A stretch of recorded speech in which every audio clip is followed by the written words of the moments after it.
With training camp 16 days away, it is time to start position previews for training camp. And today, we're going to take a look at the safety unit. Who makes it?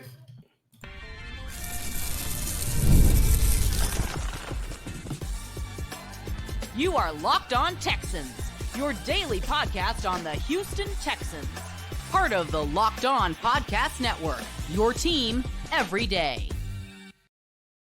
Welcome in, Locked On Texans listeners and viewers, to this Tuesday episode of the Locked On Texans podcast, a part of the Locked On Podcast Network, your team every day. We are back with another episode this week. I'm your Texans football analyst, John, some sports guy Hickman. On the other side of the screen, Texans credentialed media members and Sports Illustrated's own Cody Davis. Thank you to all of our first-time listeners and viewers stopping by this week. Do us three favors. Please subscribe, like, and comment to the Locked On Texans podcast on YouTube and wherever you listen to your podcast. Also, thank you to all of our returning listeners. Today's episode is brought to you by FanDuel. Make every moment more. The playoffs are winding down, over with. The sports stop sporting like we want them to, but this is summer, and FanDuel is hooking all customers up with a boost or a bonus daily. That's right. There's something for everyone every day all summer long. Visit FanDuel.com/lockedon to get started. Cody, before you take them away, I just want to highlight, of course, when you make the additions on the defensive side of the ball, bringing in Danielle Hunter. We know that we talked to Al Shire last week. You expect this defense to play better, but when you have a quarterback like C.J. Stroud, at one point last season, MVP front runner. We believe he's going to do amazing things with this offense. When you have a quarterback like him, you kind of talk about him whenever you can, and when you get an opportunity to do so. Over the weekend, just wanted to highlight C.J. taking the entire offense, the skill weapons, skill position. Those guys went to work out over the weekend, and then they just landed back Monday. Brevin Jordan talking about how hot it is in Texas, in Houston, rather. And it is hot. He should be used to it by now, man. Come on now. Yeah, this is year 4 for Brevin, but it's hot. We hope this offense will be hot. But we're not talking about the offense today. We're talking about the defensive side of the ball. Cody, go ahead and take it away.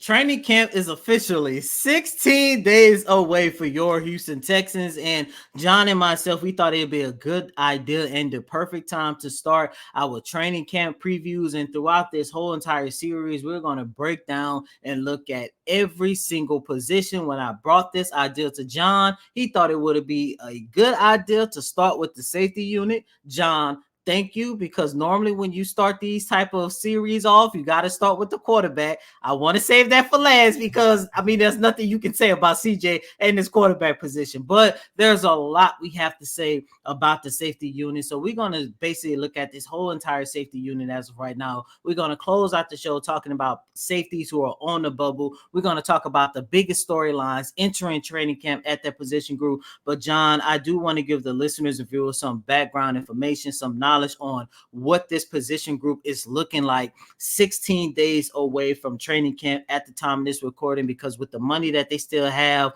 with general manager Nick Caserio and with head coach DeMeco Ryans, we know there is still a possibility that they can address any position at any time. And I think nearly 20 million. So they still got some good money to spend. But I think you and I could definitely agree that when you take a look at this safety unit, that is a position that they still need and should improve before the start of the 2024 season. As of right now, of course, your two starting safeties are Jalen Petrie and Jimmy Ward. Your veterans that you have for your depth purposes are MJ Stewart, Eric Murray, Brandon Hill. The only two new safeties that the Houston Texans brought in this offseason was the signing of Lonnie Johnson Jr. and drafting Kalen Bullock. John, I do want to give every single position group a grade as to how Caserio and DeMeco Ryans kind of revamped the position group throughout this whole entire offseason.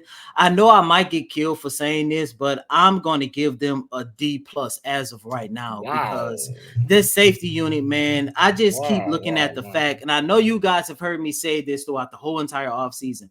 every time we talk about the secondary, every time we talk about the safety unit, I just keep going back to the issues that we saw throughout the whole entire season. Yes, I'm still a believer in Jalen Petrie.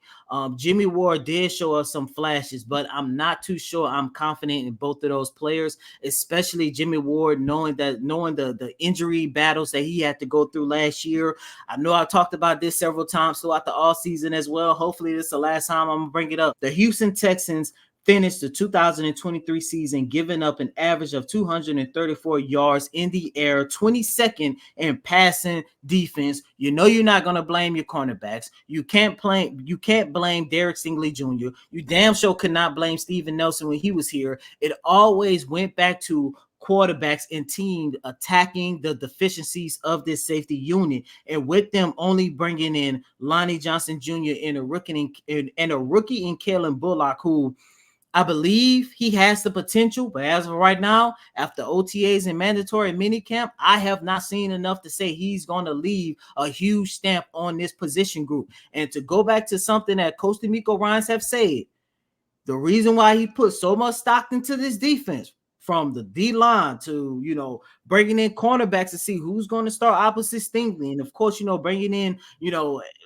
El Shair and of course the leap that we already have seen out of Christian Harris. His number one thing, in order for us to get to where we need to go to, we have to make sure that we contain and compete against some of the league's best quarterbacks in the AFC. And as of right now, I'm looking at the safety unit and I'm still thinking to myself, this is the weakest link of the Houston Texans defense.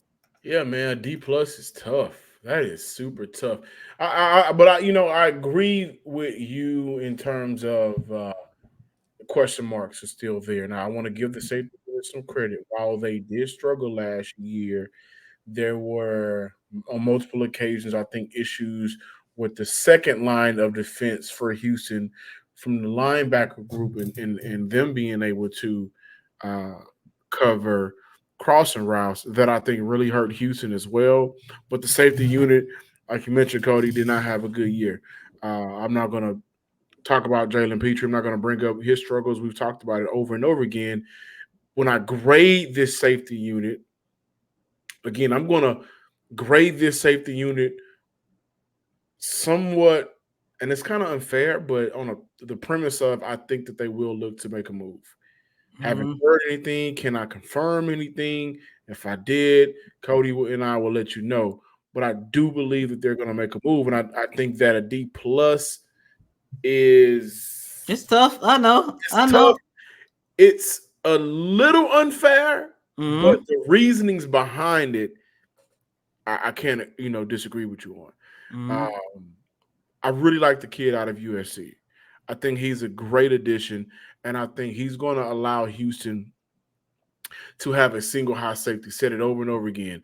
And with his addition, I wonder if we're going to see Matt Burke and especially D'Amico Ryans. And I'm going to talk about, Jimmy Ward a little bit in the second segment, but will he look to move him back to nickel to kind of, with his age and everything, to kind of help out that group and maybe get some of those younger guys?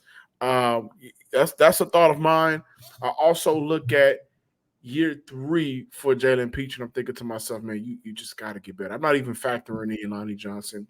We can look at Brandon Hill, but the reality of the situation, in my opinion, when it comes to Brandon Hill, is I know more about Jared Wayne than I do Brandon Hill.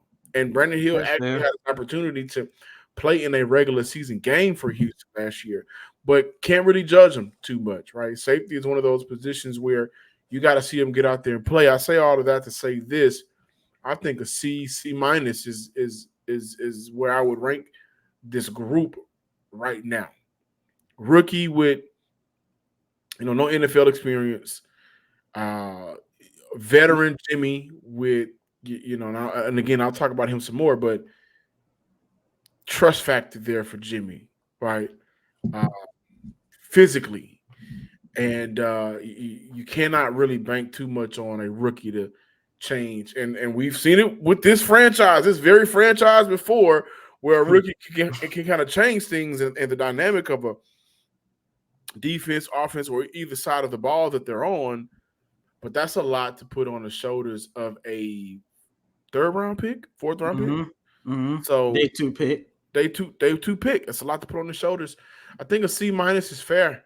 With the thought of that C- could very well bump up to a B, depending on, training camp cuts, the two names, the Simmons and the Diggs that we know is out there, or still, right? Or Houston could look to maybe make a move or trade.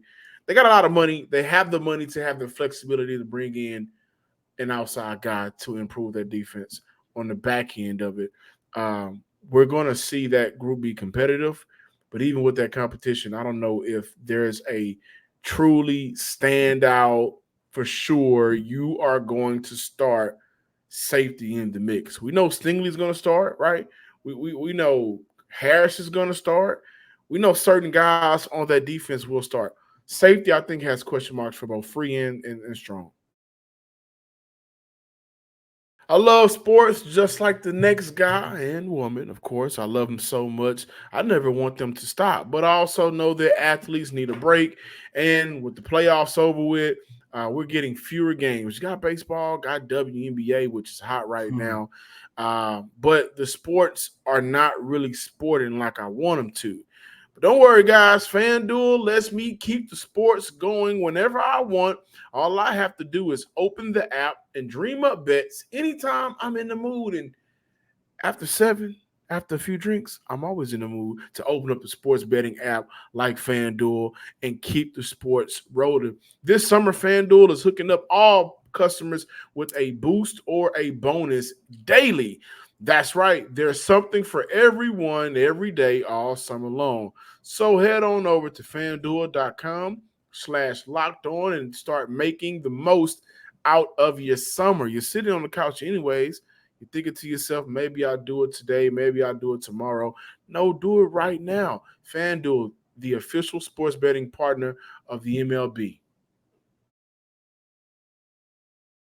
Welcome back in, Locked On Texans listeners and viewers. Again, talking about C.J. Stroud, the number 3 overall pick from last year's draft, the defensive rookie of the year. Will Anderson went on the Rich Eisen show and just kind of talked about how special his quarterback is. And I know this is a defensive day, specifically safety, but all eyes will be on Houston. And I think for the first time consistently since the blown lead against Kansas City a few years ago, Houston was one of those teams where dark horses for some people to win the championship.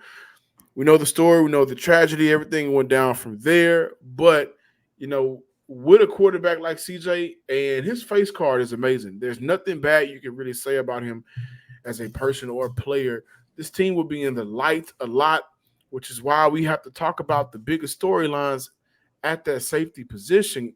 And for me, Cody, I sat back, listeners and viewers, I sat back and I thought to myself, with this group having, again, question marks on who's going to start, who is a potential player that can beat out another person in front of them, I sat back and I started to wonder to myself, how long will Jimmy Ward be a Houston Texan? Right? So the passing defense with and without Jimmy Ward last season, weeks 1 and 2, no Jimmy Ward, they averaged 191 yards, 1 TD. Weeks 3 through 6 with Jimmy Ward, 273, 3 TDs. Weeks 8 and 9, because week 7 was their bye week. Weeks 8 and 9, 215 on average passing yards per game, 3 TDs. And that's not the average. They allowed 3 TDs in that stretch, passing TDs. Weeks 10 and 12, no Jimmy Ward. Nearly 300 passing yards allowed, 4 TDs allowed through the air during that stretch. Weeks 13 through 16 with Jimmy Ward, 234, 6 passing TDs allowed. Jimmy Ward will be 3 at the start of the season. As a matter of fact, in a couple of weeks, he'll be 33. My question is, and the thoughts that I have right now are 2 things. Can Jimmy be able to go through the wear and tear of a full season for a team that plans on making a deep playoff run and desperately needs to fix their passing defense. Keep in mind a couple of things. Number one, I'm not placing all of the blame on the safety unit. I'm not placing all of the blame on Jimmy Ward, because Jimmy Ward had some very good moments for Houston last year. However, Jimmy has played in 22 of the last 34 games, dating back to his San Francisco days. Also, my other question is, can and will he make Houston better on the field? Veteran presence aside, does Ward make Houston better when he's out there? Now check these numbers out. In Houston, the best passing defensive games last season. Baltimore, they only allowed 155 yards, 4 sacks. Watch this trend. They only allowed 111 yards against the Pittsburgh Steelers, 3 sacks.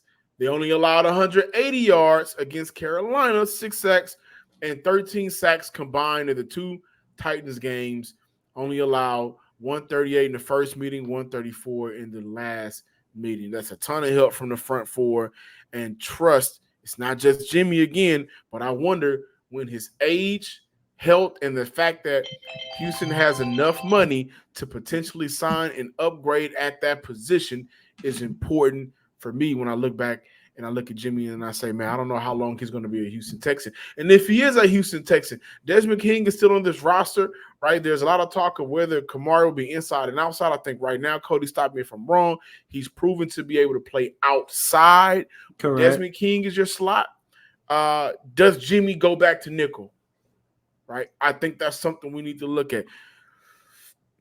That's a camp battle in itself, I think. Take it over. But Jimmy and Desmond King, 2 veterans in that secondary, right?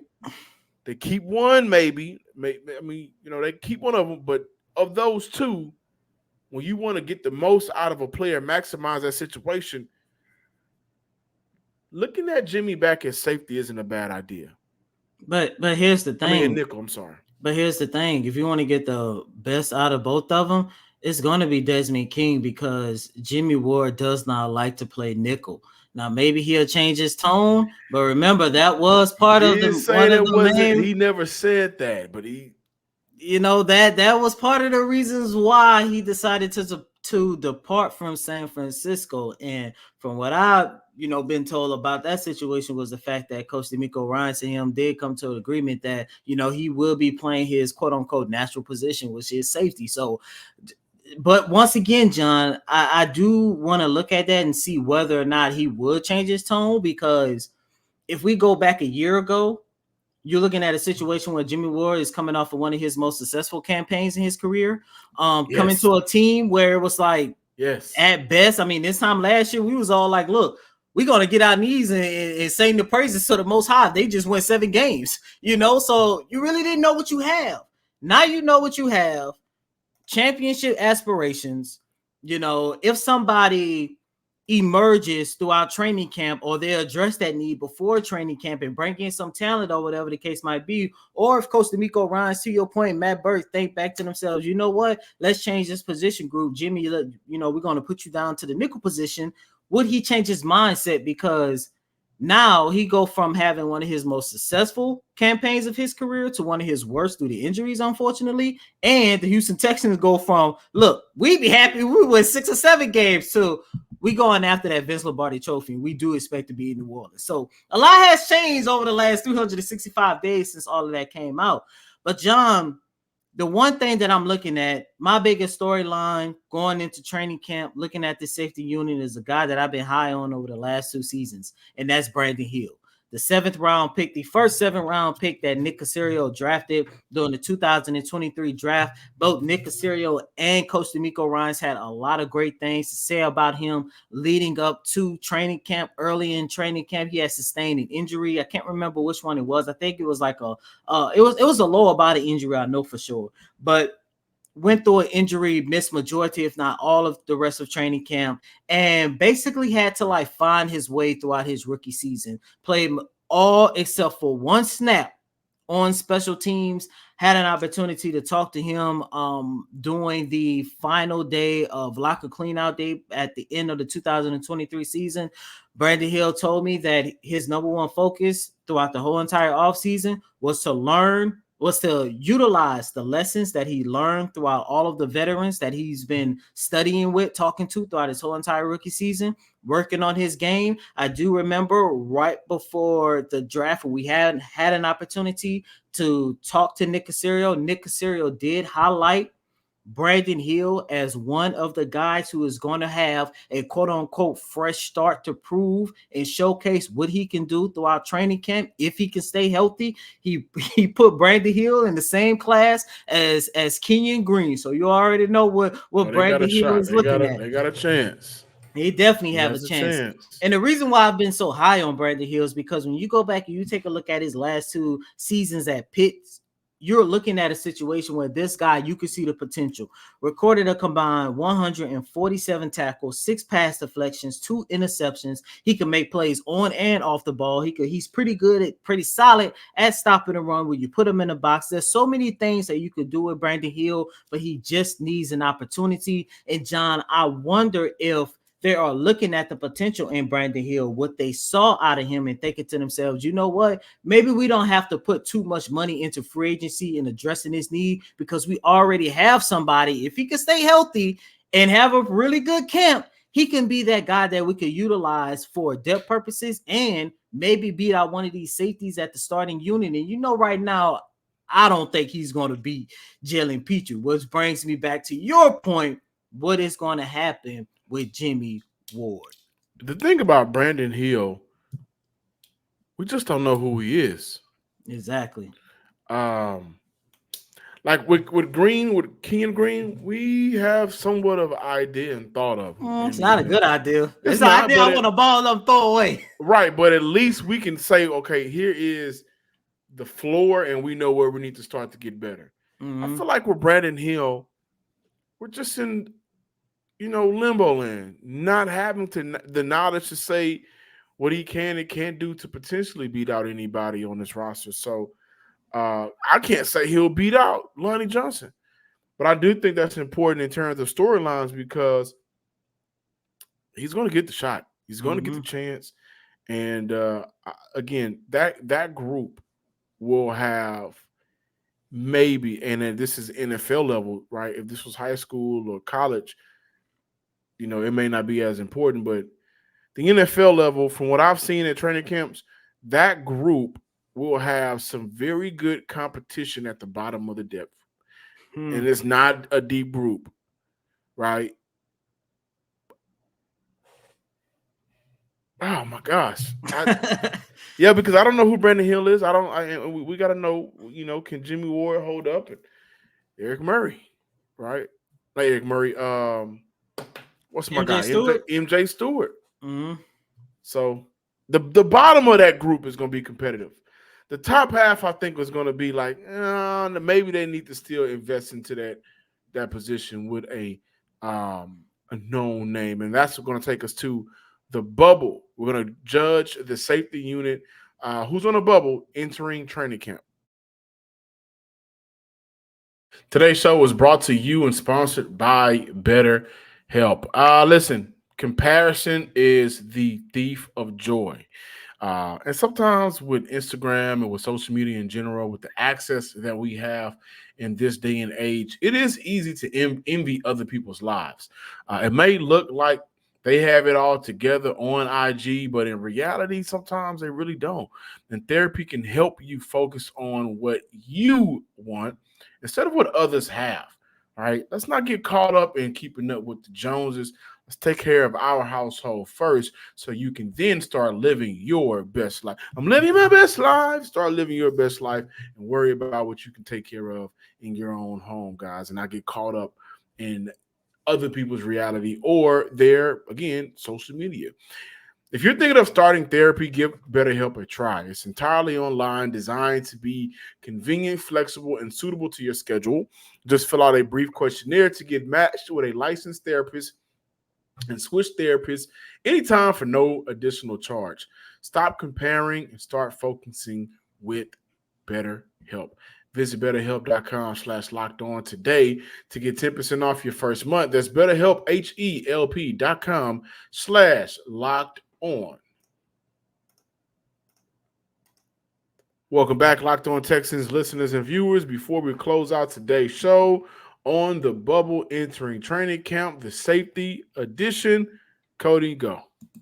Yeah, if you take a look at the depth chart as of right now, the one guy that I got my eye on is Eric Murray. Right now, as you see, he's third on the depth chart at free safety behind Jalen Petrie and Caleb Bullock, which means it's probably going to come down. Right? Yeah, ESPN's as of right now, which means it's going to probably come down between him and Lonnie Johnson Jr. I do not see the Texans departing from Lonnie Johnson, knowing that one, he is somebody that they just brought in, and two, and most importantly, it's probably going to be one of them situations to where, look, when Coach D'Amico got here, Eric Murray was already on the roster, so he's not a quote unquote D'Amico Ryans guy. Not only was he on part of the roster, he had an opportunity to give you something, just a little bit of production before he went down with a knee injury last year. And now you look at the fact you bring in Lonnie Johnson Jr. Look, I'm not about to sit here and say that Lonnie Johnson is about to start or, change the position or anything like that. We know what Lonnie Johnson is capable of. He did not have a great season with the New Orleans Saints last year. However, man, I always say this. There's a reason why they bought Lonnie Johnson here, and I look at Eric Murray. I think he might be the odd man out in training camp in that position group, might be most important for him. Yeah, I think Lonnie Johnson is a special teams guy. He's going to have to win over Frank Ross.